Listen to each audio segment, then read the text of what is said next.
Más para probar si la... Listo, ya estamos.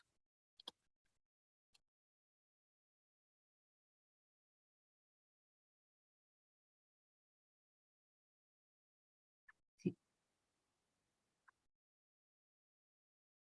Sirve que la silencio antes de que se escuche. Ok. Claro, doctora, que es buena alumna. Puntual. ¿Carla es puntual? Sí. Llegaste... Ah, no es Carla. Tienes apagado tu micrófono.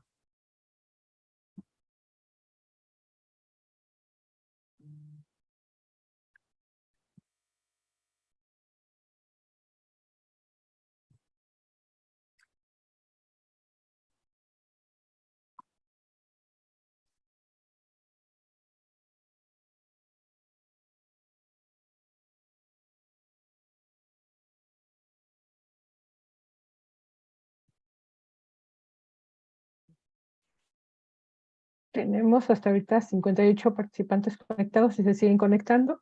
Si quieren podemos empezar, son 10:04, a las 10:05 iniciamos y seguimos admitiendo a los participantes. Bueno, pues si quieren podemos empezar. Bienvenidas todas y todos a su curso de Cambio Climático y Desarrollo Sostenible, las nociones básicas para la acción pública.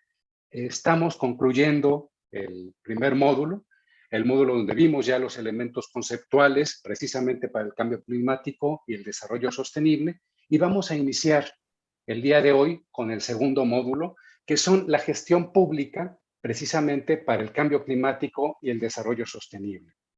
El día de hoy nos acompaña la maestra Nayeli Flores y la maestra, por supuesto, Fátima López, que nos van a ir coachando en todo lo que es este nuevo módulo, para el cierre del anterior y la apertura de este. Sean todos bienvenidos y, siendo las 10:05, iniciamos. Adelante, Nayeli.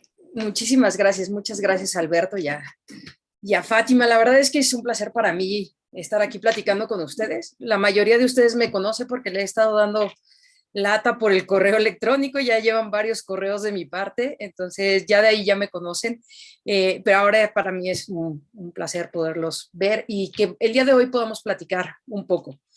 La primera conversación que a mí me gustaría abrir con ustedes es directamente, y me gustaría saber qué conclusiones han llegado preliminarmente del módulo 1. Independientemente de cómo se ha ido trabajando en la plataforma y tal, me gustaría saber si han llegado a alguna conclusión preliminar, con qué se quedan del módulo 1. ¿Quién dice yo? ¿A quién le gustaría participar?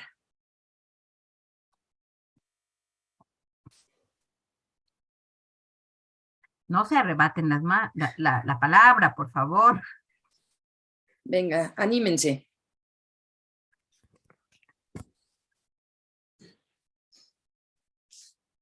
La idea es que podamos intercambiar ideas, ver a lo mejor de un sector se han quedado con una conclusión, mientras que a otros les ha parecido más interesante otro tema. ¿Qué nos pueden comentar? Bueno, en primer lugar, agradecerle a Nayeli por su apoyo incondicional. Bien dijo, 24/7, efectivamente ha respondido rápido en mi angustia que entré tarde. Pues yo podría comentarles que en primer lugar refrescar términos, actualizar conceptos, ¿verdad? Que tenía yo también, no toda la información actualizada por el quehacer diario, retomo una cosa y deja otra. Pero también es interesante ver la literatura de la huella de carbono, la aplicabilidad. Eso es lo que más me ha gustado, que me quedo con ello. Es esa aplicabilidad diaria de todos esos conceptos, porque hay mucha teoría. Y yo considero que no se trata de memorizarse la teoría, sino de saberla aplicar al quehacer diario, a nuestro vivir, a nuestras realidades circundantes. Entonces, para mí es muy importante esta sección porque tengo estudiantes de la región occidental del país y me sirve todos estos ejemplos para contextualizar lo que ellos viven en sus comunidades. Entonces, yo sí creo que ha sido de mucha utilidad para mí en este caso. Muchas gracias, Uyapa. Sí, la verdad es que por lo menos yo soy de la idea de que no hay forma que te quede más claro algo que viviéndolo, ¿no? Entonces, a la hora que ves tú tu huella de carbono o pesas tú tu basura, entonces te das cuenta en verdad en qué estás contribuyendo. Ronnie había levantado la mano y después Tirsa, por favor.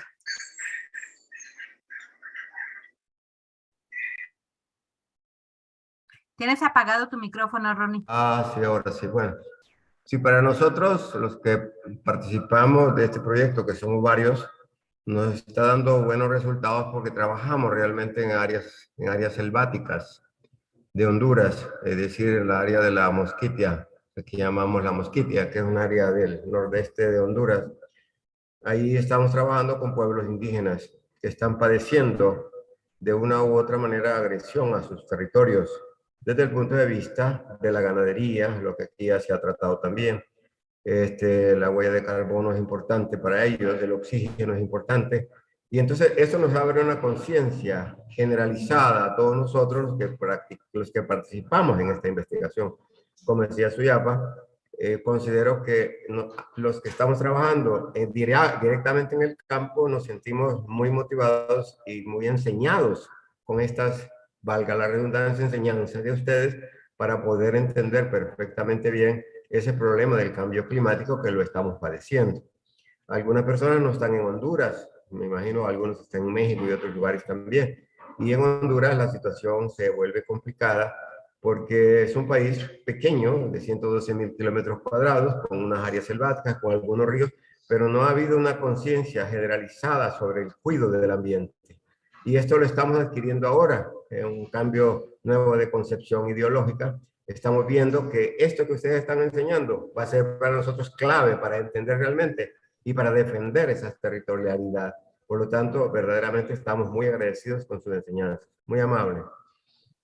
Muchas gracias, Ronnie. Tirsa, por favor. Buenos días, Tirsa Espinosa de la Unidad de Ambiente, Cambio Climático y Gestión de Riesgos de la Secretaría de Agricultura y Ganadería. Creo que uno de los aprendizajes que debemos de tener es que este tema tiene que ser transversal. Al ser transversal implica tener esos conocimientos básicos que sirvan de base para el accionar nuestro, en todas nuestras actividades, en la planificación, en la ejecución del presupuesto, en todo nuestro trabajo, en todas las secretarías, ¿verdad? El comprender eso implica entonces ahora el trabajo, cuál va a ser nuestro papel dentro de mi trabajo con este tema, ¿verdad? Entonces, digamos ahí en el foro, hablábamos de cómo podríamos trabajar con este tema en todos los niveles. Entonces, digamos en la parte educativa, cómo se puede hacer que el docente, el maestro, vincule al niño con este tema, vincule al joven con este tema.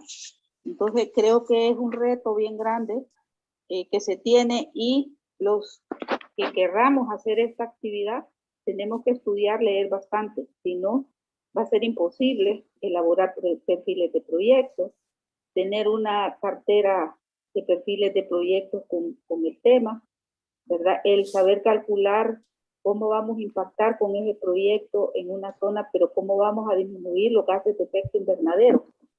Pero luego, ¿cómo lo vamos a calcular para que eso se tome en cuenta en las contribuciones nacionales determinadas? ¿Verdad? Que es el trabajo que hace mi ambiente con todos los sectores. Entonces, todo eso pasa por un aprendizaje que tenemos que hacer todos, desde la presidenta Xiomara Castro, los diputados, los alcaldes, hasta los técnicos. Muchas gracias. Muchísimas gracias, Tirsa. Pues sí, la verdad es que es gran parte de la idea de este curso que estamos llevando a cabo, no solamente desde los más altos niveles hasta los más técnicos, sino además áreas que antes no habían sido contempladas en este tipo de cursos porque, pues, ¿qué tendrían que ver, no? Por ejemplo, tenemos varios compañeros que nos acompañan del Instituto de Cinematografía, ¿no? Entonces uno podría pensar, pues solamente los que están directamente relacionados con el ambiente están aquí, y no, tenemos muchos compañeros justamente hablando de que las acciones que tenemos que tomar ahora tienen que ser transversales, ¿no? Y en realidad, tanto Tirsa como Ronnie me dieron la introducción para hablar justamente del módulo 2, de qué es lo que vamos a hablar del módulo 2. Ronnie nos decía el conocimiento para defender nuestro ecosistema. Y Tirsa nos decía, hablemos de la transversalidad. Y justamente son dos de los temas más fuertes que vamos a estar tocando en el módulo 2. Trataré de compartir.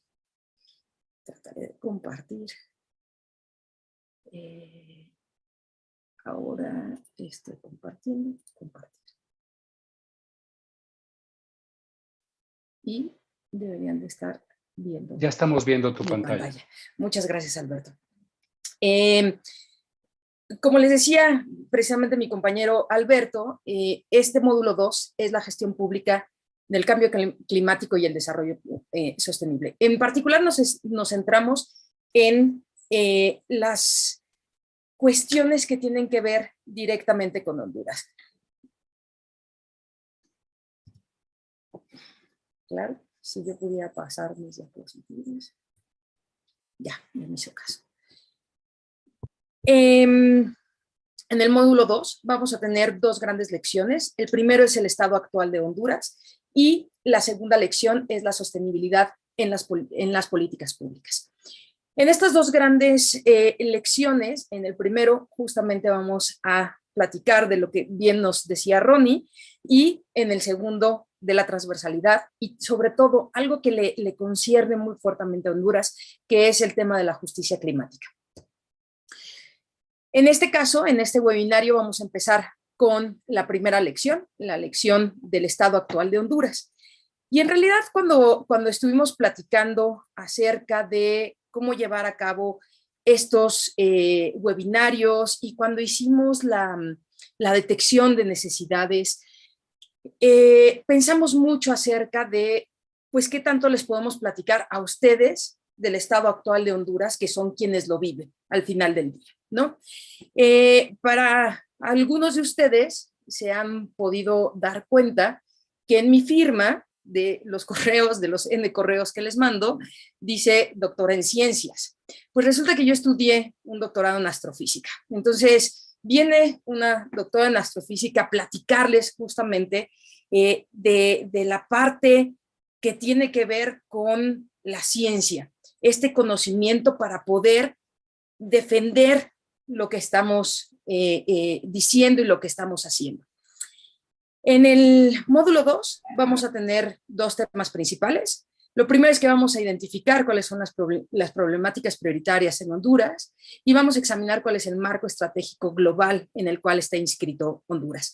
Ya en el módulo 1 vimos algunas de las generalidades, vimos el Acuerdo de París y la Agenda 2030, que son dos de los marcos en los que está inscrito Honduras, pero vamos a ver unos cuantos más. Para empezar a platicar de esta cuestión que les digo, la parte del conocimiento, la parte fuerte del conocimiento, me gustaría continuar con este diálogo que tenemos y me gustaría si pudieran entrar, por favor, a esta liga, que creo que ahora Alberto nos va a hacer favor de compartirla en el chat. Dejé de compartir y no la pueden ver, claro está.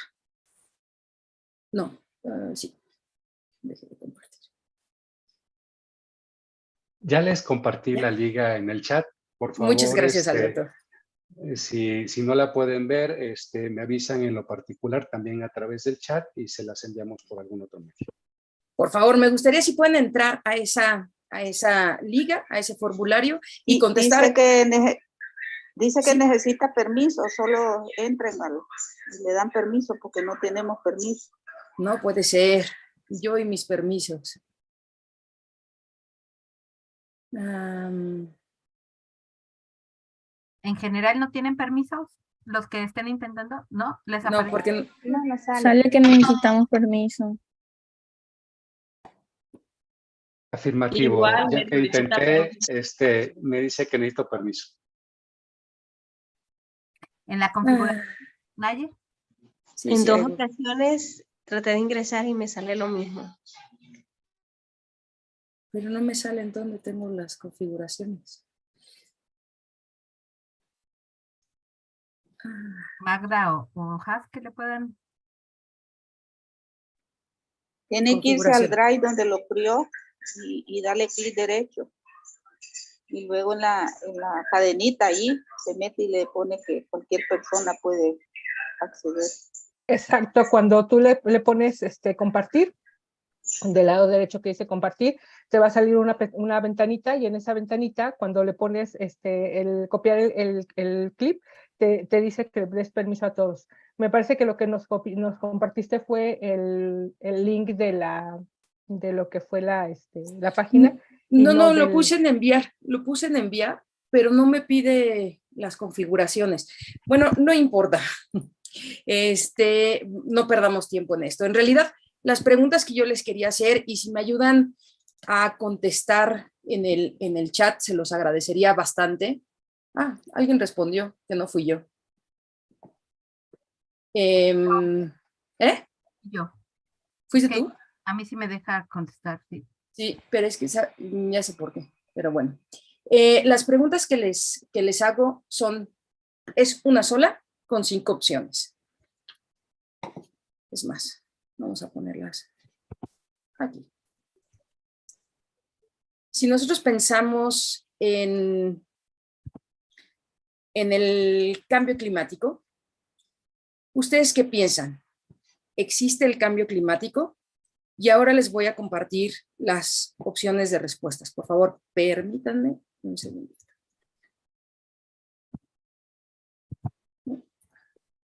Bueno, la tecnología hoy y yo estamos de la mano.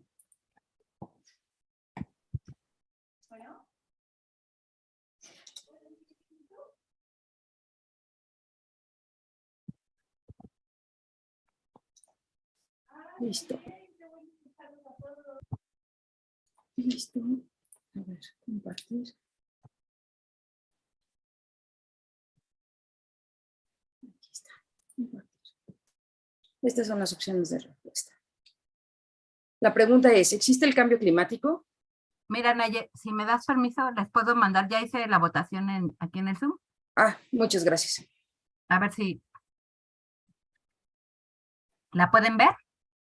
Y en este momento ya podemos ver la votación directamente en el Zoom. Si pueden, por favor, ayudarnos contestando directamente en el recuadro que aparece en su pantalla.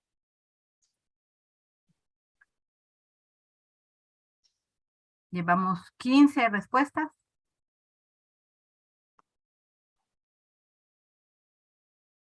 ¿30, 31?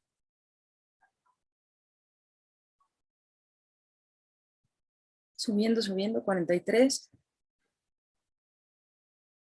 ¿Cuántos participantes tenemos? 94. Lleguemos por lo menos a unas 70, ¿les parece? 52 y 89. Bueno, pero ya las tendencias son claras, ¿no? El 69%, muchas gracias, Fátima, el 69% de los que han participado dicen, creo que existe el cambio climático y nos afecta a todos. El 28% de los participantes dice, conozco los hechos asociados y sé que existe.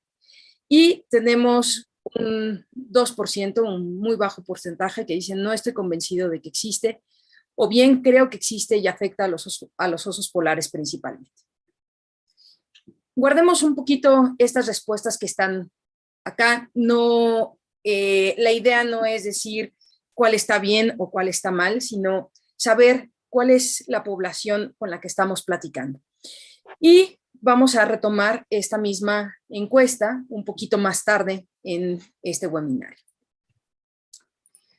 Vayamos a ¿cómo compartir?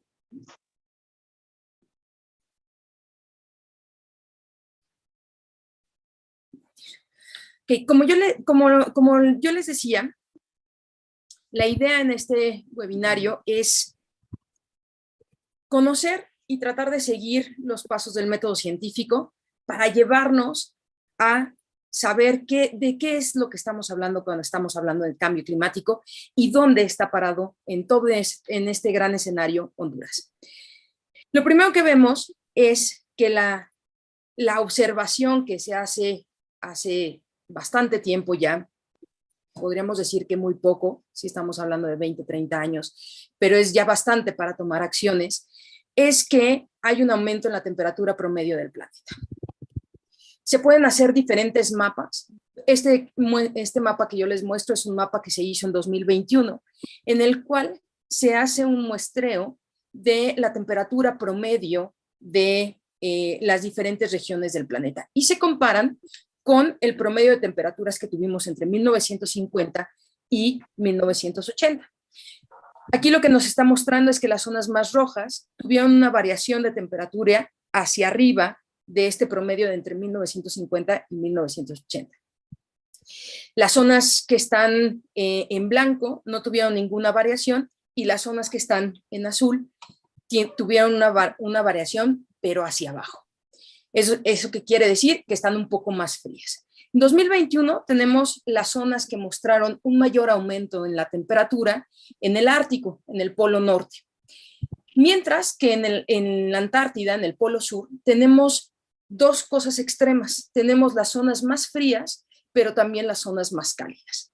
En los océanos podemos mostrar, por ejemplo, en el Océano Pacífico, podemos ver claramente que no hubo un cambio en la temperatura promedio de estas zonas. Y podemos ver en nuestro mapa del planeta que la mayoría de las zonas lo que tuvieron fue una variación en la temperatura hacia arriba de entre 1 y 2 grados centígrados. Pero ustedes bien me podrían decir que este es solamente el mapa de las temperaturas promedio de 2021, es solamente un año. Pero si nosotros tomamos en cuenta no solamente las de ese año, sino hacemos un gráfico de cómo van las temperaturas promedio del planeta, entonces vamos a ver esta tendencia, que es una tendencia a la alza, a partir de 1975 claramente y hasta el día de hoy. Podemos ver algunos puntos interesantes en esta gráfica. Alrededor del año 2017 empieza una época de los años más cálidos. Esta gráfica que les estoy mostrando es una vez más la diferencia de temperaturas. Lo que estamos haciendo en este gráfico es tomar el promedio de las temperaturas entre 1850 y las temperaturas entre 1850 y 1900. ¿Por qué se toman estas temperaturas? Porque se conoce como la parte preindustrial. Y en realidad, si ustedes recuerdan sus clases de historia, la revolución industrial se da bastante antes de 1850. Se da, de hecho, a mediados finales del siglo XVIII. Entonces, uno pensaría, bueno, si la revolución industrial se está dando en 1760, ¿por qué todavía consideramos como el 1900 el fin de la era preindustrial? ¿Por qué todavía consideramos esa época como preindustrial? Pues resulta que, en realidad, los cambios más bruscos en cuanto a la producción de energía y a la producción industrial se da alrededor de la Primera Guerra Mundial, es decir, a principios del siglo XX.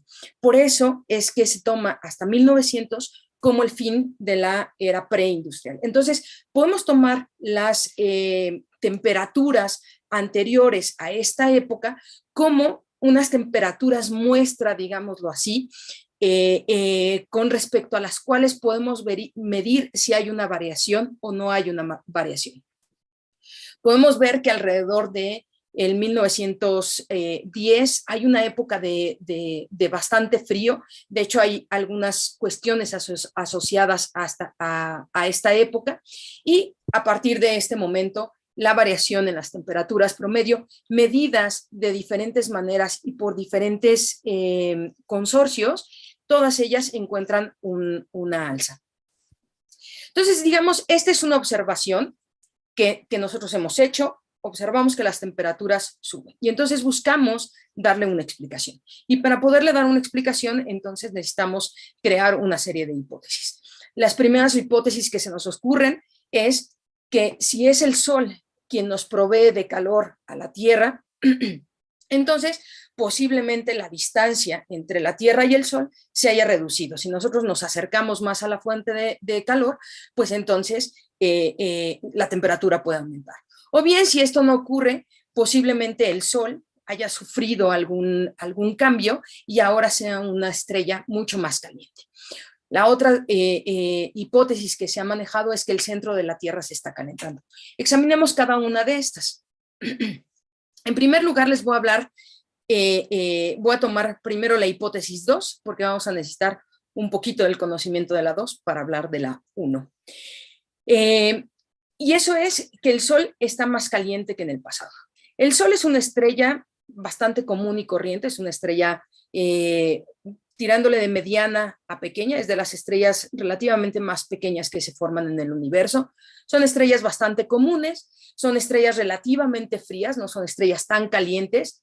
La única peculiaridad, digámoslo así, que tiene el Sol con respecto a las demás estrellas de su grupo es que ella nació solita. La mayoría de las estrellas nacen en 2 o 3 o grupos hasta más grandes. El Sol nació básicamente solita y nació como todas las estrellas, de una nube de gas y polvo que se comprimió, se aglomeró para formar una bola de gas, digámoslo así, donde en el centro la temperatura y la densidad aumentaron muy drásticamente.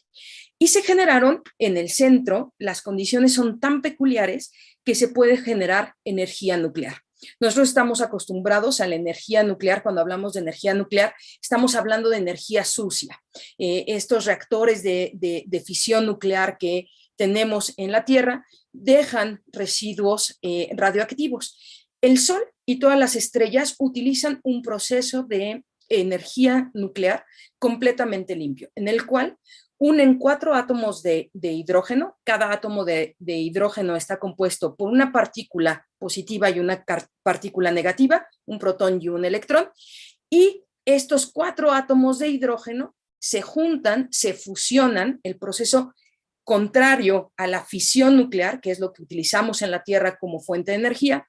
Aquí fusionamos átomos para formar un átomo de helio. En este proceso de fusión, un protón y un electrón se convierten en un neutrón, otro protón y otro electrón se unen para formar otro neutrón, nos quedan protones y electrones que forman el helio. Resulta que si ustedes ponen en una balanza, en una báscula, los 4 átomos de hidrógeno y el átomo de helio, el átomo de hidrógeno es ligeramente más pesado que el átomo de helio y entonces nos sobró masa. Y nos enseñaron desde la secundaria que no nos puede sobrar masa, no podemos dejarla ahí volando. Y entonces Einstein nos enseñó esta famosísima ecuación que seguramente la han visto en algunas playeras, en algún meme, que dice que E es igual a mc al cuadrado. Nadie sabe qué significa, pero se ve padre, ¿no? Ahí con una foto de Einstein sacando la lengua.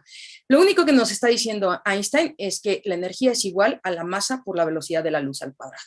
¿Eso qué quiere decir? Que podemos transformar masa en energía y energía en masa.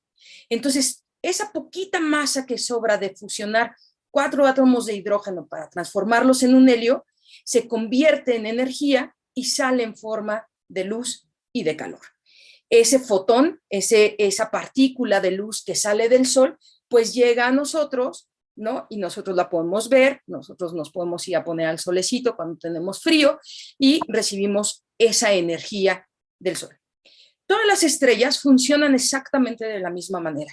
Ninguna hay que tenga otra fuente de energía. Y esta fuente de energía, la fuente de energía de fusión nuclear, es de las fuentes de energía más estables que se conoce. Entonces, en realidad, el Sol sufre muy pocos cambios como estrella en el tiempo de vida. El Sol tiene aproximadamente 4.500 millones de años y le faltarán otros 4.500 millones de años antes de empezar a sufrir transformaciones que preceden a la muerte de la estrella. Entonces, en realidad, si tomamos en cuenta la física de cómo funcionan las estrellas y cómo es que se forman en el universo y la estabilidad que tienen las estrellas en el universo, pues en realidad podemos descartar esta hipótesis de que el Sol ahora es más caliente que en el pasado. Pero como nos hicimos preguntas y como quedamos que íbamos a hacer observaciones y que íbamos a cuestionar todo esto, pues no tienen forzosamente que creerme. Galileo descubrió en 1610 con la invención del telescopio las manchas solares. Resulta que el Sol no es perfecto, el Sol tiene unas manchitas y Galileo lo que hacía es que las observaba cada día. Aquí están los dibujos de Galileo del lado izquierdo. Observaba a través del telescopio el Sol e iba dibujando las manchas. Y al día siguiente las volvía a observar y las volvía a dibujar. Al día siguiente las observaba y las volvía a dibujar. Y se dio cuenta que las manchas se van trasladando. Fíjense en estos dibujos, la mancha central, la más grandecita que está aquí, cómo se traslada un poquito con el paso de un día. Y así se da cuenta Galileo de que el Sol rota. Y más adelante se dieron cuenta de que el número de manchas que tiene el Sol tienen que ver con la actividad solar. Y si nosotros registramos el número de manchas solares que tenemos con el tiempo, fíjense en la gráfica del lado derecho superior, lo que van a encontrar es que sube el número de manchas solares y baja, sube y baja, sube y baja. Resulta que el Sol tiene un ciclo de actividad que dura 22 años. 22 años pasan entre cada máximo de número de manchitas. Y eso tiene que ver con su campo magnético, pero en realidad poco tiene que ver con un cambio en la temperatura. En lo que tiene que ver es en si lanza o no material hacia el espacio. Hemos visto en este ciclo del Sol que en realidad la temperatura de la estrella no cambia en lo absoluto. Tomemos un punto de referencia. ¿Se acuerdan que platicábamos que alrededor del año 2017 se empezaron a registrar los años más cálidos del planeta? Si nosotros hacemos un zoom a esta gráfica y vemos el año 2017 y más adelante, que son los años más calientes registrados, el Sol está en un mínimo de actividad. Entonces, lejos de tener una correlación, pareciera estar invertido, ¿no? Los años más calientes los tenemos en los momentos de menor actividad del Sol. Si ponemos juntas las gráficas de cómo va subiendo la temperatura que hemos registrado promedio del planeta y la comparamos con la gráfica de la actividad solar, pues podemos ver que la actividad solar, si bien ha crecido un poquito, en realidad se mantiene bastante estable y no tiene una correlación con el aumento de temperatura. Entonces, de esa manera nosotros podríamos de alguna manera desechar la hipótesis de que la temperatura del Sol o hay algún cambio en la estrella que no nos permite, que no está asociada al cambio de temperatura en la Tierra. La siguiente hipótesis, que era la primera, es que la distancia Tierra-Sol disminuyó y entonces ahora nos llega más calor. Y esa, aunque tienen aquí unas ecuaciones ahí medio raras, en realidad es bastante intuitivo el saber por qué podemos desechar o aceptar esta hipótesis. A la Tierra tenemos dos fuerzas que la están manteniendo en su órbita alrededor del Sol. Perdón. La primera es la fuerza centrífuga, que es la que la jala hacia afuera. Y todos aquellos que han tenido una lavadora de esas viejitas que todavía le podías levantar la tapa mientras estaba exprimiendo, es que las nuevas ya tienen un seguro y ya no las puedes abrir. Cuando está exprimiendo y la ropa está dando muchas vueltas muy rápidamente, la ropa lo que ocurre es que se va pegando hacia las paredes de la lavadora. Eso es la fuerza centrífuga. Es una fuerza que conforme vas rotando y dependiendo de la velocidad con la que rotas, te va empujando hacia afuera. Es lo mismo que ocurre cuando manejamos en una carretera, por ejemplo. Y la otra fuerza, lo que hace que la Tierra no se escape del Sol, es la fuerza que la jala hacia el Sol. Y esa es la fuerza de gravedad. Es una fuerza que conocemos bien, es la que nos mantiene aquí pegados en el piso, en la Tierra, que por más que brinquemos, no podemos escapar de la Tierra. Y esa fuerza de gravedad depende de la masa del cuerpo que está jalando y del cuerpo al que está jalando, así como la distancia entre ellos. Y se acuerdan que cuando estábamos hablando del Sol como estrella, yo les decía que a la hora que se fusionan 4 átomos de hidrógeno para convertirlos en un helio, sobra un poquito de masa, la masa se transforma en energía y la energía llega a nosotros en forma de luz. Bueno, esa poquita masa que el Sol va perdiendo poco a poco hace que la fuerza de gravedad con la que puede jalar a la Tierra vaya disminuyendo poco a poco.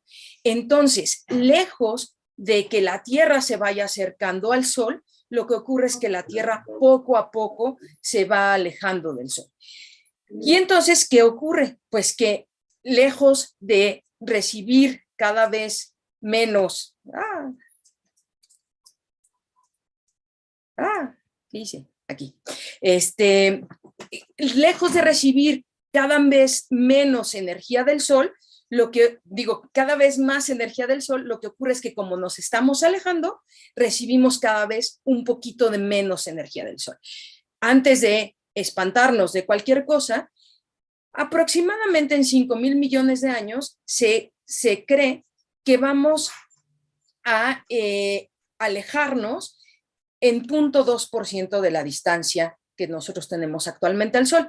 Y si ustedes recuerdan de sus clases de la primaria, nos enseñaron que las órbitas no son circulares, sino elípticas, ¿no? Entonces tenemos un punto más cercano al Sol y un punto más alejado al Sol. Este cambio es del 3% de la distancia. Entonces, si se dan cuenta, la diferencia en distancia que vamos a tener debido a que el Sol está perdiendo masa, pues va a ser mucho menor al que tenemos nada más en pasar por nuestra órbita en el punto más cercano o en el punto más alejado de la órbita. Si no es suficiente para que se convenzan que la distancia al Sol no juega ningún papel importante, pues todos los que vivimos en el hemisferio norte, nosotros podríamos pensar que en la época de verano, que es cuando tenemos más calorcito, es cuando estamos más cerca del Sol. Y es todo lo contrario. En el hemisferio norte, nosotros tenemos el verano justo cuando cuando la Tierra está pasando por su punto más alejado del Sol. Es decir, cuando estamos recibiendo menor radiación del Sol, es cuando tenemos la época más caliente. Entonces, nuestra primera hipótesis, que era que la distancia entre la Tierra y el Sol disminuía, también la podemos desechar. Nos queda una tercera hipótesis, y esa es que el núcleo de la Tierra está emanando más calor y entonces está calentando a la Tierra desde adentro. Pues resulta que el núcleo de la Tierra difícilmente lo podemos conocer de manera directa. No hay forma de que podamos excavar y llegar al núcleo de la Tierra y conocerlo de manera directa. Pero afortunadamente, a lo mejor muchos me dirán, oye, no, ¿cómo que afortunadamente? Existen los sismos. Y los sismos nos dan mucha información del núcleo de la Tierra. Para empezar, la primera hipótesis de cómo estaba formada la Tierra, se creía que en el centro había algo completamente sólido. Si hubiera habido algo completamente sólido, cuando hay un temblor en un lado de la Tierra, esta onda sísmica se transmitiría a través del cuerpo sólido hasta el otro lado de la Tierra y se podría registrar. Pero no es así, de hecho no se registraba. Y lo que ocurre es que las ondas sísmicas no se transmiten tan fácilmente a través de los líquidos. Entonces, eso nos permitió saber que la Tierra tiene un centro, pues líquido, de magma líquido. Está formada la Tierra por un núcleo muy denso de hierro. No le cambié los textos. Luego, un núcleo un poco más grande de magma líquido y después tenemos un manto y finalmente tenemos la corteza. La temperatura que alcanza el centro de la Tierra es de millones de grados Y uno podría pensar, bueno, si la Tierra alcanza millones de grados en el centro, ¿por qué la Tierra en la superficie, en la corteza, está tan fresquecita, digámoslo así? Y esto es porque las siguientes capas, tanto el magma es muy buen conductor del calor, pero el manto ya no es tan buen conductor del calor. Y la corteza es mucho menos buena conduciendo el calor. Tan es así que este calor que está dentro de la Tierra es el calor que se generó cuando la Tierra se formó hace 4.500 millones de años. Ese calor no ha podido escapar porque las siguientes capas, las capas más externas, no son buenos conduciendo el calor. Es como si nosotros tuviéramos un termo de café, que el café se mantiene muy caliente en el centro porque el termo va a impedir que se propague el calor hacia la parte externa. Exactamente lo mismo ocurre. En el núcleo de la Tierra se ha visto que no hay fuentes de calor, sino que el calor se mantiene del inicio de la formación de los planetas. Entonces, pues en realidad la Tierra no parece estar teniendo ningún cambio, con lo cual podemos desechar las tres hipótesis de por qué pensábamos que se podían producir estos cambios en la temperatura. Nos queda una tercera posibilidad. Si algo está reteniendo el calor, y entonces les pediría si contestamos una tercera pregunta. Y la tercera pregunta tiene que ver con, perdón, una segunda. Una segunda pregunta. ¿Cuál piensan ustedes? Aquí yo les estoy poniendo los 4 planetas rocosos del sistema solar, que son los 4 más cercanos. Mercurio es el más cercano al Sol, después viene Venus, después viene la Tierra y finalmente viene Marte. ¿Cuál es el planeta más caliente del sistema solar? Y entonces empiezan las votaciones. Ya ven en sus pantallas el cuestionario, pueden responderlo de forma directa. Muchas gracias, Alberto.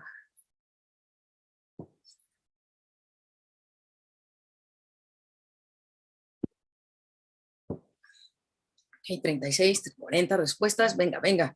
Lleguemos a las 58 de hace ratito. Para tener una muestra, no sé cuántos somos, pero creo que sí es representativa. Casi representativa. Muchas gracias, Mati. Bueno, el 50, no me lo mueva, el 50% más o menos opina que Mercurio es el planeta más caliente, el 30% más o menos que Venus, el 17% opina que Marte y el 2% que la Tierra. En realidad estas respuestas que ustedes han dado tienen mucha justificación y en realidad fue por esto. La pregunta va con jiribillo, por lo que les puse estos 4 planetas. Marte es súper rojo y nosotros en la Tierra estamos acostumbrados a que la llave del agua caliente trae un pegotito rojo y la llave del agua fría trae un pegotito azul. Entonces, si es rojo es caliente, ¿no? Ya de entrada. Mercurio es el más cercano. Y entonces, si estamos hablando de que la distancia al Sol tiene que ver con la temperatura, bueno, pues entonces, por lógica, Mercurio podría ser el más caliente. Pues resulta que no. El más caliente es Venus. Si nosotros vemos la distancia al Sol, Mercurio está muy cerquita. Bueno, tomamos como los seres humanos somos yo primero, entonces la distancia Tierra-Sol se toma como 1 y a partir de la distancia Tierra-Sol se mide todo. Entonces Mercurio está a 0.4 veces la distancia Tierra-Sol, Venus a 0.7, la Tierra 1 y Marte a 1.52. La masa, pues si se fijan, Mercurio y Marte son chiquititos, insignificantes, sobre todo Mercurio es una piedrita ahí. Y la temperatura de Mercurio, fíjense, la temperatura de Mercurio va desde los menos 173 grados hasta los 427 grados. La de Marte es un poco menos variante, es de menos 87 a menos 5, hace friecito. Y Venus tiene una temperatura constante, en realidad casi en toda su superficie, de 462 grados. La Tierra puede ir desde sus temperaturas más frías de menos 88 grados hasta los 58 grados centígrados. ¿a qué se debe esto? ¿No? Digamos, las masas, pues este pedazo está muy caliente, pero la masa es muy pequeñita, la distancia es bastante menor. Si nosotros vemos las atmósferas, algo que comparten Mercurio y Marte, es que si se fijan, la presión de la atmósfera es muy chiquitita. Eso significa que no existe atmósfera. No hay una capa de gas que haga presión sobre la superficie. Chiquitita, chiquitita. La atmósfera básicamente no cuenta. Y eso hace que, por ejemplo, Mercurio, que está muy cerca del Sol, en el lado de la cara del planeta que le está dando la cara al Sol, esté sumamente caliente, 427 grados. Pero el otro lado, el lado, digamos, de noche, está muy frío, es de menos 173. Las temperaturas en Mercurio son sumamente extremas. En el caso de Marte, las temperaturas son menos extremas, la atmósfera cuenta un poquito más, incluso llega a tener un poco de vapor de agua, se ha buscado incansablemente agua en Marte para ver si en algún momento se puede colonizar, ¿no? Pero bueno, en realidad la atmósfera de Marte tampoco cuenta mucho. En el caso de la Tierra y Venus, si se fijan, sus atmósferas son bastante gorditas. La de Venus es 90 veces más gordita que la de la Tierra, 90 veces más densa que la de la Tierra. ¿Y esto qué hace? Pues que difícilmente algo que trata de salir de la superficie de Venus pueda salir. Si nos fijamos en la composición de la atmósfera de Venus, la atmósfera de Venus es básicamente dióxido de carbono.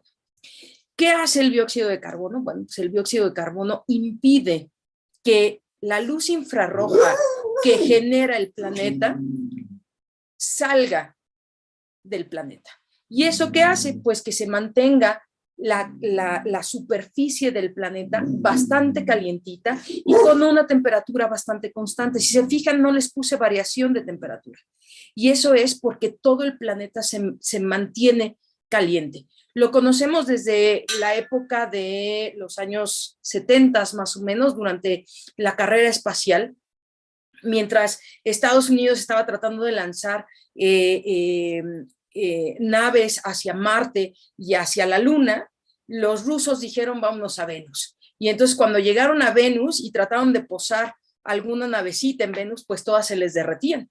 Y todas se les derretían o se les aplastaban, pues justamente por la presión de la atmósfera y la gran temperatura que tiene el planeta. Y entonces pues parece que de alguna manera el universo nos muestra un ejemplo de lo que es el efecto invernadero en todo su esplendor. El 96.5% de la composición de la atmósfera de Venus es de uno de los gases de efecto invernadero más importante. ¿Por qué llamamos al dióxido de carbono un gas de efecto invernadero? Yo les muestro aquí un gráfico. Del lado izquierdo se pueden ver, bueno, perdón, en la parte superior podemos ver el tipo de onda que nosotros estamos recibiendo. La luz que nosotros podemos ver es este cachito nada más, el pedacito que está coloreado entre morado y rojo. Solamente este pedacito de luz es la que pueden ver nuestros ojos. Más hacia la izquierda tenemos la radiación mucho más energética, como los rayos X que se utilizan para tomarnos radiografías en el médico, o bien como los dañinos rayos ultravioletas. Hacia la derecha del visible está todo el infrarrojo. ¿Y qué es el infrarrojo? Bueno, el infrarrojo nos sirve, por ejemplo, para cambiarle de canal a la televisión sin tenernos que parar. Los controles remotos, si se fijan, tienen un foquito en el frente, que si se tapa ese foquito con algo, no cambia de canal el control remoto. Ese es el rayo infrarrojo. Cualquier objeto que está caliente emite rayos infrarrojos. Pues resulta que nuestra atmósfera es una atmósfera bastante benévola. Deja pasar la mayoría de la luz visible que proviene del Sol. El Sol emite luz en todas estas longitudes de onda, todos estos tipos de luz son emitidos por el Sol, y la atmósfera permite que se pase la luz visible. En la atmósfera de la Tierra existe el ozono, ese temido ozono que cuando se dice que está muy alto el ozono, se dice que está muy contaminado. El ozono, que es una molécula de 3 oxígenos, absorben todos los rayos ultravioletas.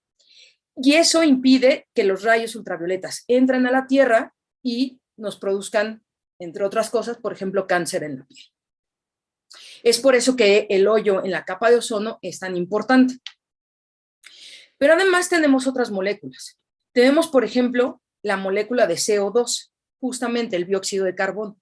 Y si se fijan, el dióxido de carbono absorbe un montón de luz en el infrarrojo lejano que le llamamos nosotros. Es decir, donde los objetos más fríos emiten luz. Resulta que cuando los rayos del sol llegan a la Tierra, calientan a la Tierra y la Tierra se quiere enfriar. Y entonces la Tierra, al enfriarse, produce rayos infrarrojos. Cuando tenemos CO2, esos rayos infrarrojos no se pueden escapar porque los absorbe el CO2.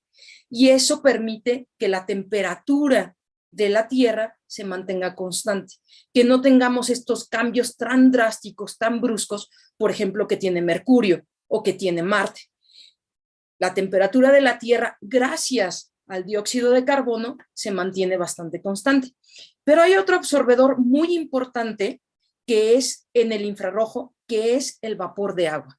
Y esto es muy importante, por ejemplo, para cómo se forman las tormentas. Resulta que el vapor de agua, el que haya agua en nuestra atmósfera, el que haya nubes en nuestra atmósfera, también impide que los rayos infrarrojos salgan de la Tierra y mantienen la temperatura más o menos nivelada en nuestra Tierra. Pero bueno, si el dióxido de carbono absorbe esos rayos infrarrojos e impide que se escape el calorcito de la Tierra y mantiene la temperatura de la Tierra, ahora sí que a gusto, ¿por qué tanto problema con el dióxido de carbono? Y esto se debe a que el equilibrio es sumamente frágil. Necesitamos el CO2 en la atmósfera para que se mantenga la temperatura, insisto, pero demasiado CO2, lo que ocurre es que va a empezar a aumentar la temperatura. ¿Por qué? Porque cada vez menos rayos infrarrojos van a escapar y, por lo tanto, la temperatura del planeta va a empezar a aumentar. Esto es un problema porque la vida se genera justamente en este equilibrio que es sumamente frágil.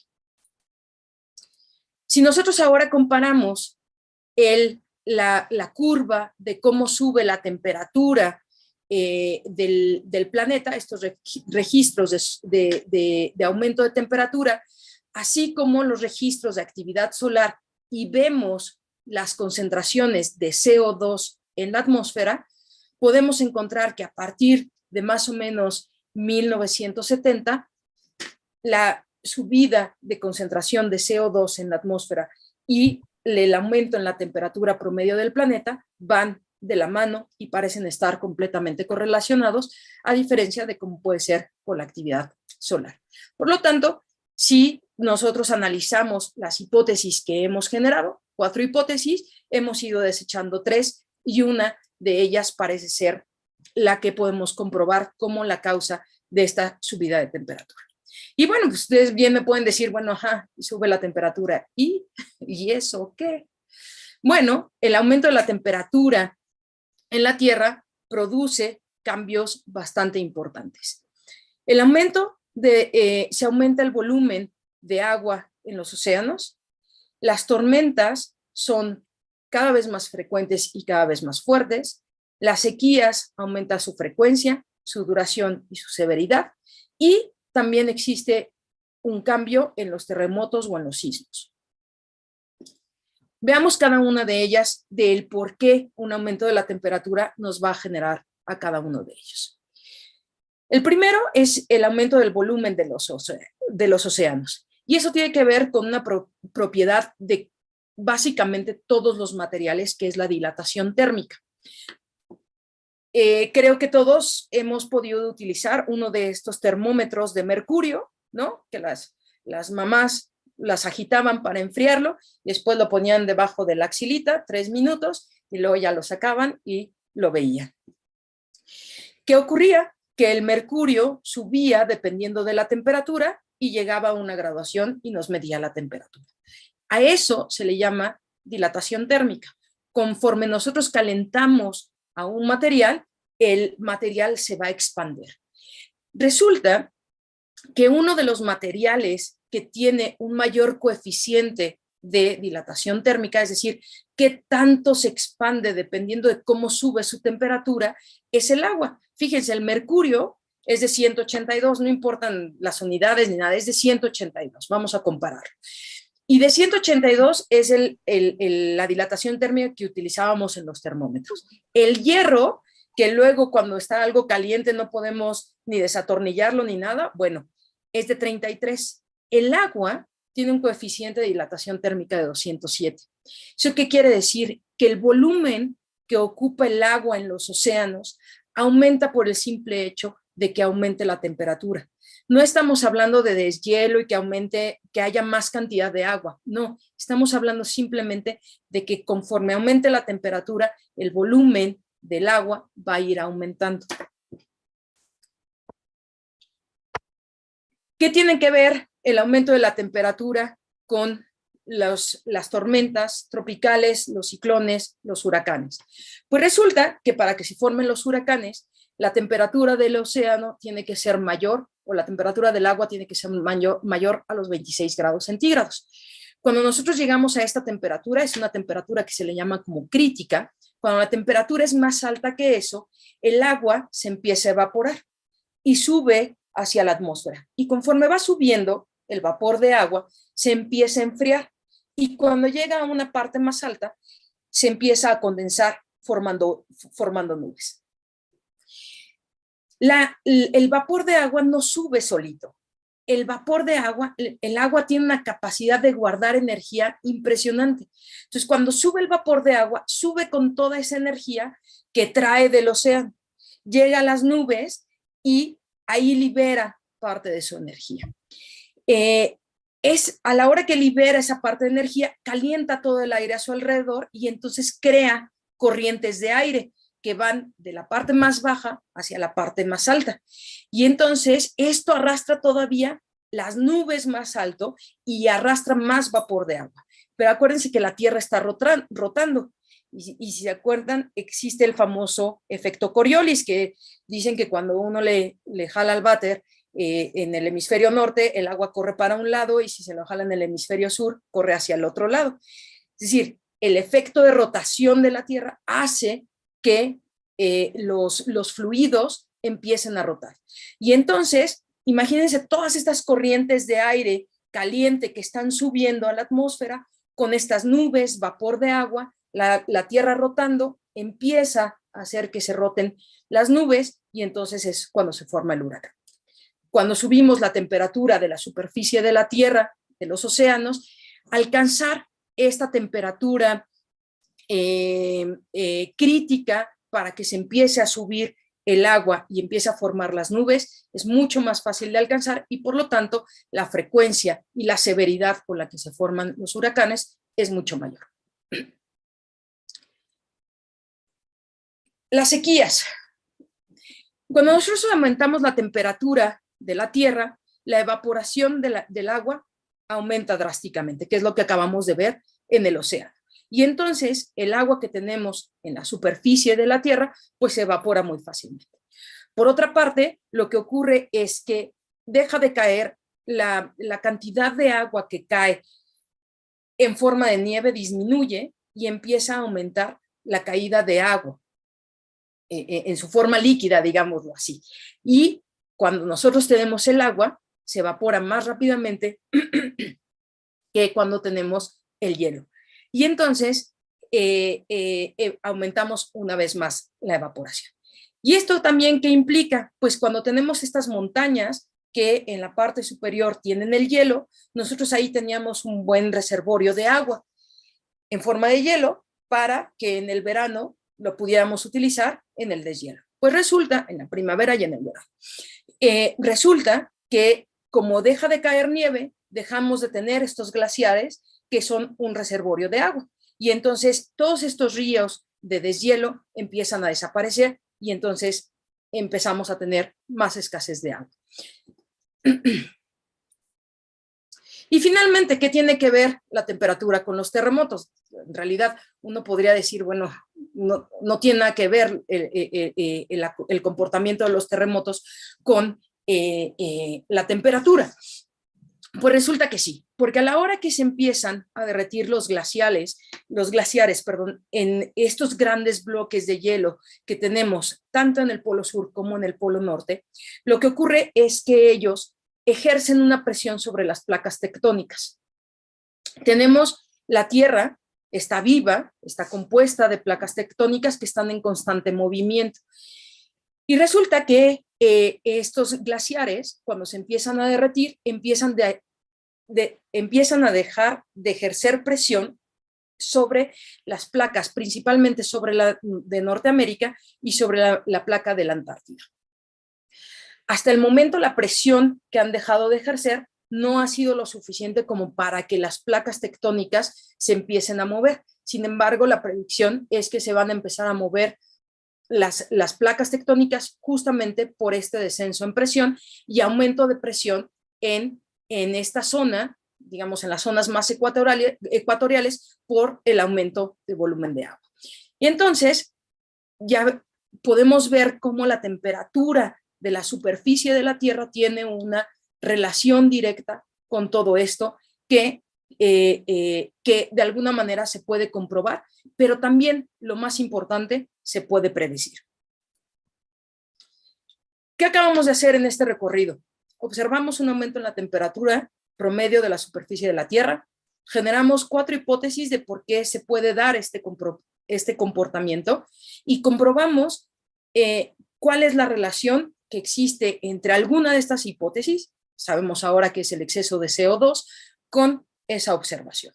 Y lo que les decía, lo más importante es que podemos predecir. Una vez que hemos hecho una observación, hemos generado una hipótesis y comprobamos, entonces el método científico nos permite hacer predicciones. Y estas predicciones nos permite tomar medidas a futuro, ya sea en este caso, como bien vimos en el módulo 1 y vamos a seguir viendo en los siguientes módulos para adaptarnos o para mitigar estos cambios. Hoy tenemos escenarios de cómo se podría comportar la Tierra si este aumento de temperatura promedio es constante a 1.5 grados o si es a 4 grados. Y bueno, después de todo esto me dirán, bueno, ¿y Honduras en todo este panorama dónde está? Empecemos por el volumen de océano. El volumen de los océanos, hemos visto que por un aumento directo de la temperatura está aumentando. Las costas de Honduras están en alta vulnerabilidad. ¿Por qué? Simplemente porque al calentar existe la dilatación térmica y el volumen aumenta. Hablando de tormentas y huracanes, estas líneas que están aquí marcan los huracanes registrados entre 1851 y 2014. Las líneas amarillitas, que afortunadamente son las que más se ven, son los de categoría 2 y entre más se va haciendo moradito, va subiendo la categoría. Honduras está en el límite donde tenemos esta gran mayoría de los huracanes. En la costa este es donde justamente tenemos la mayor parte de los huracanes. Es decir, es un registro histórico, sabemos que las tormentas van a aumentar y Honduras está localizada en justamente donde pasan los huracanes. Hablando de sequías, ustedes tienen el corredor seco. Estamos hablando de que en la costa opuesta tenemos el corredor seco. Las sequías aumentan. Y finalmente, hablando de los temblores, Honduras está localizado en la unión, primero, en el mapa que está abajo, es lo que conocemos como el cinturón de fuego. Es este cinturón donde se dan la mayoría de los terremotos y también donde tenemos grandes cordilleras. ¿Por qué? Porque el choque de placas tectónicas, el movimiento de placas tectónicas está produciendo todo este movimiento del centro de la Tierra. Honduras está sobre la placa caribeña, pero está al lado de la unión entre la placa caribeña y la placa de Cocos, una placa con la que México sufre fuertemente porque todos nuestros temblores vienen de ahí. Y hacia el norte tenemos la unión con otra placa que no me acuerdo cómo se llama y la borré, pero tenemos la unión con otra de las placas tectónicas. Es decir, si bien Honduras está sentado sobre una placa, no le toca justamente la unión, está al ladito. Y entonces todos los temblores que se producen en la parte, digamos, cercana, pues también nos tocan.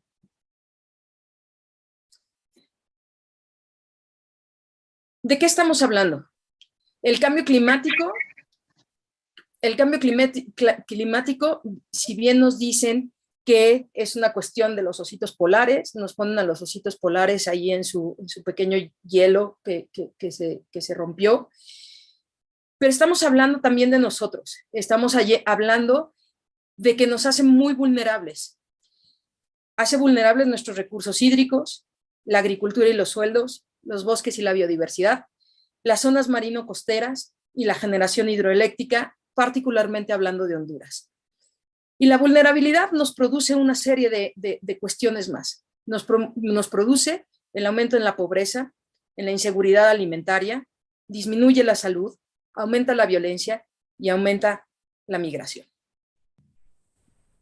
Si se fijan, estamos hablando de que un pequeño aumento en la temperatura, un pequeño aumento en la concentración de dióxido de carbono en nuestra atmósfera, nos está llevando a los más grandes problemas que está enfrentando Honduras.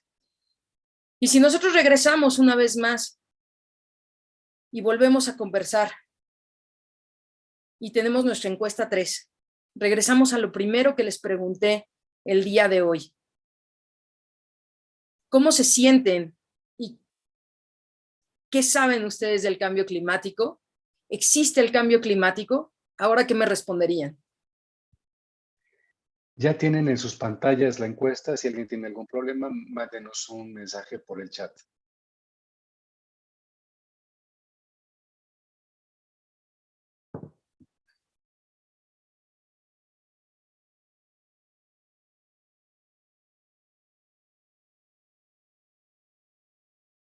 Vamos en 54, respuesta 57.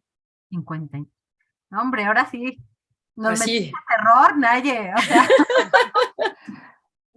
Diego comenta que no ve la encuesta. Diego, a lo mejor si estás conectado en el celular, por eso no lo alcanzas a ver. Pues tendrías que cambiar de pantalla para que la puedas ver. Si estás conectado desde la pantalla, nada más da con el control Alt, podrías buscarla para ver si te aparece. Muchas gracias, Marla. 76 respuestas. Y con esas 76 respuestas, el 54% de las personas nos responden, creen que existe y nos afecta a todos el cambio climático. Mientras que el 46% nos dicen, conozco los hechos asociados y sé que existe. ¿De casualidad podremos ver la primera encuesta? Es que yo la perdí. Les digo Wendy, que hoy... Perdón, Wendy Luzmila también dice que no la puede ver. Es el mismo caso, Wendy, cuando están conectados desde el celular, puede ser que no logren verla, nada más tendrías que buscar dentro de tus pantallas si te aparece, y en dado caso de que estés desde la computadora, con el tabulador y el Alt, podrías también identificar si te aparece la ventanita. Perdón, Nayeli, vas. No te preocupes, muchas gracias, Magda. Es que no le tomé captura de pantalla, no sé si... ahorita. Ahí vamos, ahí vamos. Gracias, Fátima. Vamos a ver Pero si... me gustaría quedarnos por lo pronto en lo que Fátima nos hace favor de encontrar estos resultados. Muchas gracias. Iniciamos el día de hoy nuestro webinario con un 68% de personas que nos decían que creía que existe y que nos afectaba a todos, y con tan solo el 28% que nos decía que conoce los efectos asociados, los hechos asociados y que sabe que existe. Este porcentaje cambió del 28 al 46%. La idea es que pasemos justamente de eso, del saber, del creer en algo a saber algo.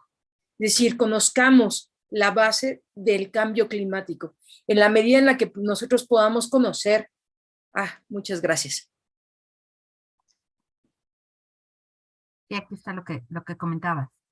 Que pasamos del 28 al 54, redujimos el creer del 68 al 40, y estos 2% de no estoy convencido de que existe, o creo que existe y afecta a los osos polares principalmente. Espero que se hayan movido conozco los hechos y sé que existe, porque justamente esa era la intención el día de hoy. Y vuelvo a como inicié. Ustedes viven los efectos del cambio climático en primera línea. Entonces, ahora es saber cómo se producen esos efectos para poder adaptarnos de la mejor manera, pero también para poder justificar nuestras acciones de mejor manera. Bueno, me gustaría abrir un poquito a comentarios antes de pasar a los anuncios parroquiales. No sé si alguien tuviera dudas, comentarios acerca del webinario del día de hoy. Preguntas, comentarios, reclamos, terror. Reclamos por las ecuaciones, perdón. Adelante, Ronnie. Bueno, en realidad, Natalie ha sido extraordinariamente clara en manifestarnos lo que nos ha manifestado hoy, y creo que todos estamos convencidos realmente de sus objetivos, de que nosotros tenemos que cambiar los seres humanos para no seguir cometiendo los errores garrafales que hemos cometido con nuestros espacios, con nuestros territorios. Y desde ese punto de vista estamos en un grave peligro. Si no ponemos actividades favorables al tiempo que antes de que ocurran los desastres que vienen por encima de nosotros. Digamos un comentario generalizado. Muchas gracias. Gracias, Ronnie. ¿Alguien más que nos comparta su reflexión? Arcadio.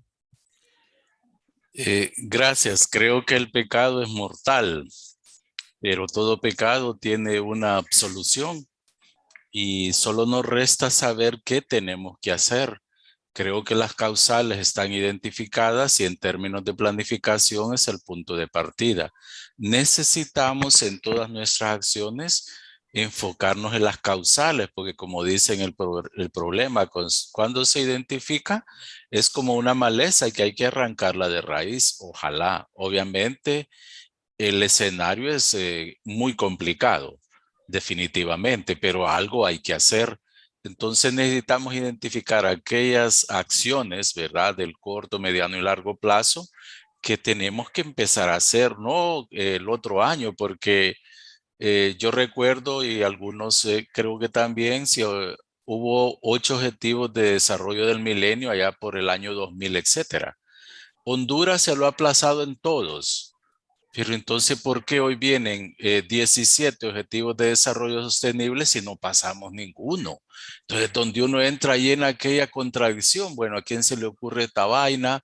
Decía cero hambre, cero pobreza, y es lo que más ha aumentado en el mundo y en el país. Entonces, ¿qué es lo que está pasando? No estamos siendo asertivos en nuestra planificación, no estamos haciendo acciones que puedan ser sencillas. Yo insisto mucho en el trabajo con los gobiernos municipales porque son ellos los principales que tienen que dar alguna respuesta a la problemática del municipio. Pero cuando uno lleva las cosas y la gente está esperando, creo que ahí ya vamos mal. De cómo empezar a involucrar desde los que hacen las políticas, desde los que las ejecutan, desde los que hacemos acciones muy puntuales. Yo creo, ayer yo decía en un comentario, reciclar, reusar, reutilizar, creo que ya son acciones que las podemos hacer. No necesitamos tratados de París y todo eso. A veces la estrategia de reducción de la pobreza se desarrolla en hotel 5 estrellas con caviar y estamos hablando de pobreza. Entonces dice uno, algo anda mal. Pero yo creo que esto es una finalidad, no es una modalidad como antes el tema de género o el ambiente, sino que es una finalidad y es seria. podemos empezar. Yo creo que en el país hay mucho esfuerzo y felicito a los que están directamente en el tema. Ronnie decía, una compañera de la SAC también. Y comencemos a hacer acciones que podemos hacer en nuestra casa, pues en el kinder, en la escuela, y vamos a ir generando eso. Y como dijo alguna cuestión en las redes sociales, que todos estamos preocupados de dejarle un mejor ambiente a los hijos, pero casi nadie se preocupa por dejarle mejores hijos al ambiente, que creo es lo que deberíamos de tratar. Entonces, creo que son pecados mortales los que hemos hecho, pero es más la misericordia, ¿va?, que tenemos que mostrar en términos de acciones, ¿verdad? Sí, sí, sí, completamente de acuerdo. Había otra mano levantada antes de la de... Está Felipe Maradiaga, que no sé si quiera participar, y si no le daríamos la palabra, no tenemos el nombre porque dice NF, pero Sí. a la siguiente mano levantada. Buen día. Buen día, fue mi hijo que usó mi cuenta y me cambió todo, hasta me había cambiado la fotografía. Muy buenos días, me parece que es la primera vez que entiendo todo este tema de los gases de efecto invernadero, todo el tema de las posibles hipótesis de las causas. Creo que la expositora lo hizo, pero fenomenal, claro, conciso, corto. Entonces, relacionado con lo que decía el anterior participante, el compañero, bueno, considero que esos tratados, esos son como una declaración de voluntad de los países, ¿verdad? Que dicen, estoy de acuerdo, esto nos está afectando y debemos de tomar cartas en el asunto. Creo que son de mucha importancia. Y el otro tema es cómo, ¿verdad?, se van generando cambios en las políticas públicas en los temas de ambiente a nivel de los países a partir de esta declaración de voluntad que hacen nuestros gobernantes o nuestros representantes.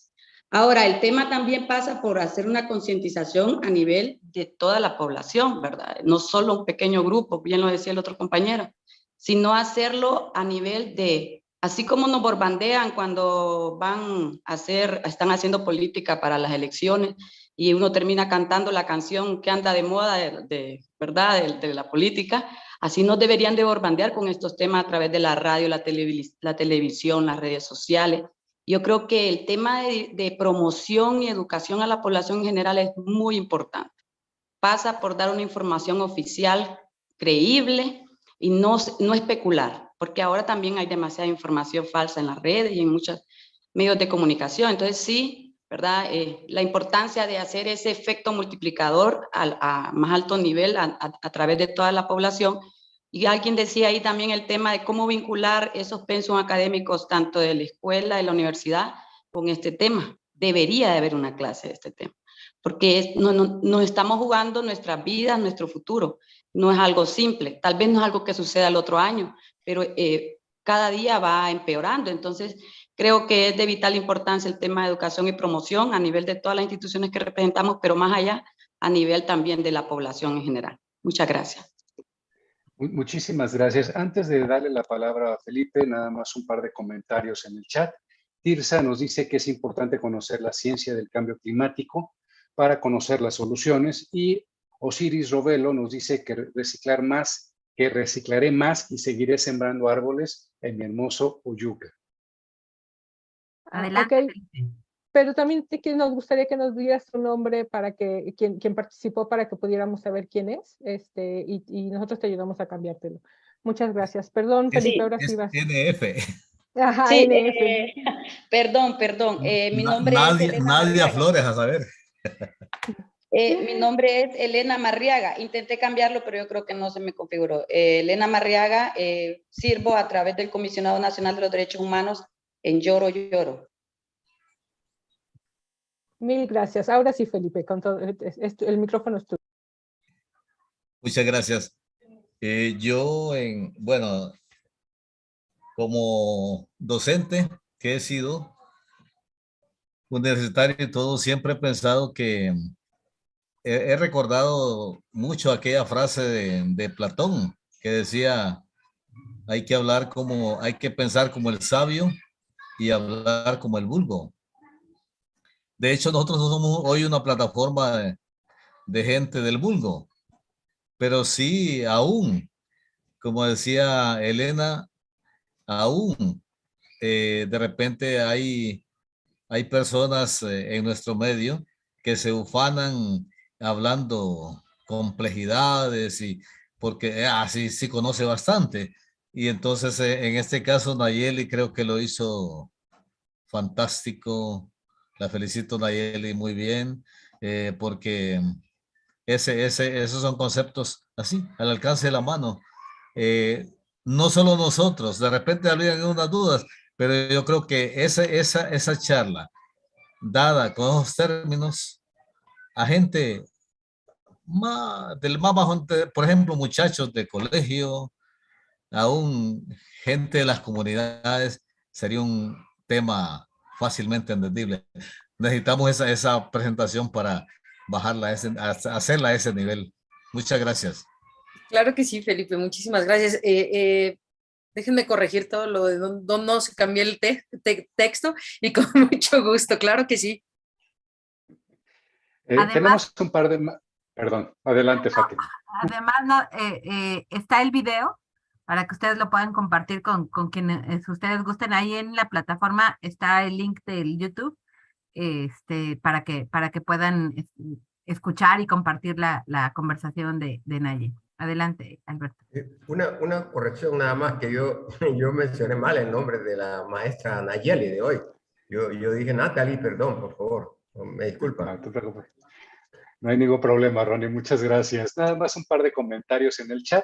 De Reni Urbina nos dice que de acuerdo con la educación ambiental en general, más allá de las cátedras universitarias a las que solo accede el 1% de la población, debería iniciar en la escuela. Y Christopher O'Neill nos dice que este tema ha sido muy atractivo en general. Y nos acaba de llegar uno último. Bueno, nos dice María Luisa Espinosa que excelente. Y Blanca Padilla nos dice: considero que se debe continuar con las gestiones con todos los gobiernos para lograr un mayor impacto en la reducción de los efectos del cambio climático, conociendo cada una de las causas y sus efectos. Ahora sí, Naye. Muchísimas gracias, muchas gracias. Pues qué bueno de verdad que podamos ir más al saber, como bien decían en los comentarios, las causas para poder combatir esto de raíz, ¿no? Y entre esas cosas la desinformación. Entre mejor conozcamos en los datos y las bases, pues también podremos combatir toda esta desinformación de la que hablábamos. Bueno, nos quedan un par de cosas solamente. La tarea para esta semana, que sigue para esta semana. Tenemos la evaluación inicial del módulo 2, que está en la plataforma, la pueden encontrar. La lección 1 del estado actual de Honduras, junto con el marco en el cual está, el marco estratégico en el cual está inscrito Honduras, y el primer foro de discusión que tiene que ver con las problemáticas de nuestros hermanos hondureños. Es decir, esto mismo que decían, actuemos todos, pensemos en todos, ¿no? Esa es la tarea para esta semana. Están nuestros queridos facilitadores a quienes les pueden preguntar cualquier duda, si no, ya saben, en mi correo son bienvenidas todas las dudas, problemáticas, comentarios. Y finalmente, pues igual que en las sesiones anteriores, pasemos a una palabra con la que nos quedamos el día de hoy, para hacer nuestra nube de palabras, si me haces favor. Gracias. Muchísimas gracias. Comento algunas otras cosas que nos pusieron en el chat. Nancy Romero nos dice que comparte la opinión de la compañera, que hay muy poca importancia en ese tema, de la compañera Blanca Padilla. Y Elena Arriaga nos dice que los ODS, aunque parezcan inalcanzables, así como algunas leyes, encierran las más altas aspiraciones. Y Blanca nos dice otra vez que gracias por la información recibida el día de hoy, que excelente cátedra. Y ya empezamos con las palabras. Adelante. Las pueden ir escribiendo, pueden abrir su micrófono. Tenemos compromiso aprendizaje, concientización, saber, compromiso, conciencia, preocupación, educación, compromiso, iluminación, alerta, compromiso, entendimiento, acciones, saber, conciencia, predicción, responsabilidad, conocimiento, aprendizaje, información, accionar, conocimiento. Pues en lo que siguen poniendo las palabras, agradecerles como siempre su interés y su participación. Les recordamos que hoy abre el módulo 2 y está la lección 1 que compartió ahorita Naye, y el foro para que participen y nos compartan sus opiniones y sus conocimientos, que para nosotros es de gran valía entender lo que cada uno de ustedes sabe para poder construir a partir de esas experiencias que cada uno de ustedes tiene. Entonces, estaremos pendientes para cualquier duda que tengan, poderles asistir inmediatamente. Sí, Naye. Perdón, comentarles, muchas gracias, Fati, que recuerden que el módulo se abre con el webinario. Algunos varios están muy aplicados y desde media semana ya querían ver el módulo 2. Igual terminamos este módulo 2 y en 2 semanas, después del webinario, abrimos el módulo 3. Entonces, para los más aplicaditos, nada más para que sepan que el módulo se abre con el webinario. Ahora, vamos abriendo las cámaras para tomar la foto. Todos los que puedan prender sus cámaras. Sonríen. Yo no fui al salón hoy. No importa, no importa. Está la magia del Photoshop.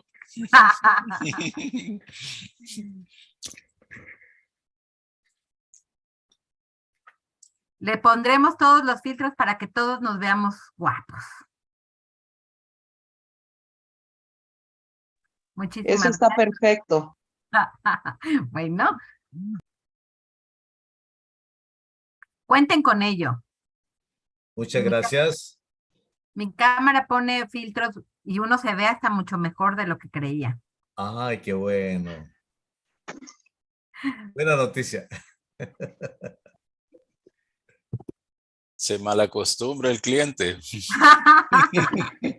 No, el problema es que luego lo conocen a uno en persona y no creen que sea uno. Ese es Arcadio, pero es que yo veo chicas aquí que están como que vienen del salón. Sí, yo creo que sí. Elena Arriaga. Yo por más que vaya al salón no creo que pueda hacer mucho por mí en realidad. No, es que como dicen, no podemos hacer milagros, le dicen a uno.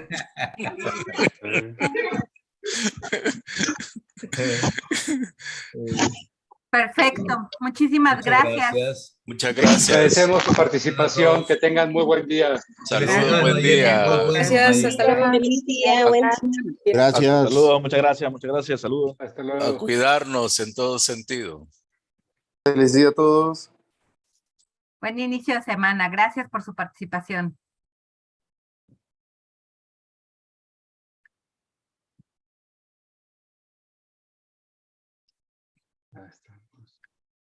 Muchísimas palabras llegaron hoy.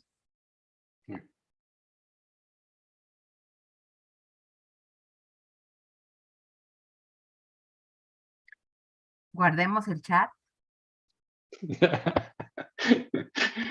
Ya fue guardado, pero si alguien lo hace además sería muy bueno, porque ven que luego las cuestiones tecnológicas no se dan algunos días. Y hoy han estado muy rebeldes. Yo hoy, francamente. A veces se rebelan, no se dejan. ¿Cortamos transmisión, Has? Gracias. Cerramos sesión. Gracias a todas y todos.